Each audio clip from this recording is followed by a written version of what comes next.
২৪ ঘন্টায় ৬,৫০০ টন আধুনিক সমরাস্ত্র, জাহাজ আর উড়োজাহাজ বোঝাই হয়ে ইসরায়েলে পৌঁছালো বিধ্বংসী সব গোলাবারুদ। প্রশ্ন উঠছে, মধ্যপ্রাচ্যে তথাকথিত যুদ্ধবিরতির মাঝেই কেন এই দানবীয় অস্ত্র মজুদ? ইসরায়েলি প্রতিরক্ষামন্ত্রী সরাসরি হুমকি দিয়েছেন ইরানে আবারও হামলার। তবে কি বড় কোনো যুদ্ধের নীল নকশা তৈরি হয়ে গেছে?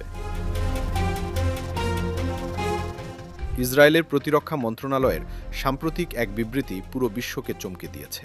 গত ২৪ ঘন্টায় সমুদ্র ও আকাশপথ ব্যবহার করে বিপুল পরিমাণ সামরিক সরঞ্জাম হাতে পেয়েছে তেল আবিব।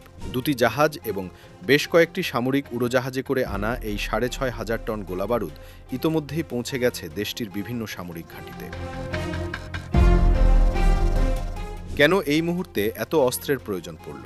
বিশ্লেষকরা বলছেন, এটা কেবল আত্মরক্ষা নয়, বরং নতুন কোনো ধ্বংসযজ্ঞের আগাম প্রস্তুতি। প্রতিরক্ষামন্ত্রী ইসরায়েল কাজ দম্ভ করে বলেছেন, যে কোনো সময় এবং যে কোনো স্থানে শত্রুদের বিরুদ্ধে পূর্ণ শক্তি নিয়ে লড়াই করতে চায় তারা। আর এই শত্রু যে মূলত ইরান, তা বুঝতে আর কারো বাকি নেই। হামলার হুমকিটা এবার আরও সরাসরি। কাজ স্পষ্ট জানিয়েছেন, ইরান যাতে ভবিষ্যতে ইসরায়েলের জন্য হুমকি হয়ে দাঁড়াতে না পারে, সেজন্য আবারও বড় ধরনের সামরিক পদক্ষেপ নেওয়া হতে পারে।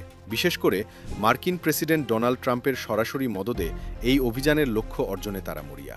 মুক্ত বিশ্বের দোহাই দিয়ে আসলে একটি সার্বভৌম রাষ্ট্রের ওপর হামলার চূড়ান্ত মহড়া দিচ্ছে নেতানিয়াহু প্রশাসন। একদিকে যখন ফিলিস্তিন বা লেবানন সীমান্তে যুদ্ধবিরতির কথা বলা হচ্ছে, ঠিক তখনই ইরানের বিরুদ্ধে এই রণহুঙ্কার এবং হাজার হাজার টন গোলাবারুদ সংগ্রহ, পুরো বিষয়টিকে একটি পরিকল্পিত প্রতারণা হিসেবে দেখছেন সাধারণ মানুষ।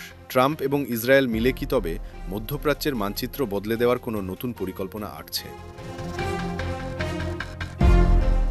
ইসরায়েলের এই বিপুল সমরাস্ত্র সংগ্রহ এবং ইরানের ওপর হামলার হুমকি কি কেবলই চাপ সৃষ্টির কৌশল, নাকি খুব শীঘ্রই আমরা তেহরানের আকাশে দেখব ইসরায়েলি মিসাইলের লাল আভা?